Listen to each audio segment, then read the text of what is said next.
ಪೂಜಿಸಲು ಅರಹಾಳು ನನ್ನ ತಾಯಿ ಮನದೊಳಗೆ ಮಂದಿರವ ಕಟ್ಟಿರುವಳು ಕರುಣಾಮಾಯಿ ನವಮಾಸ ಮಡಿಲಲ್ಲಿ ಕಾಯುವಳು ಹೆತ್ತ ತಾಯಿ ನೋವಲು ನಗುವವಳು ಒಬ್ಬಳೇ ಹೊತ್ತ ತಾಯಿ ಜನನ ಮರಣ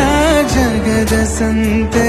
ಅದಕ್ಕೂ ಮೀರಿನಿ ಬೆಳೆದು ನಿಂತೆ ಕರುಣೆ ಸಹನೆಯ ಮೂರ್ತಿಯಂತೆ ದೇವರಿಗೂ ನೀ ಸ್ಫೂರ್ತಿಯಂತೆ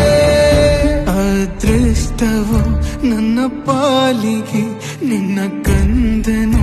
ನಾನಾಗಿ ಹೇ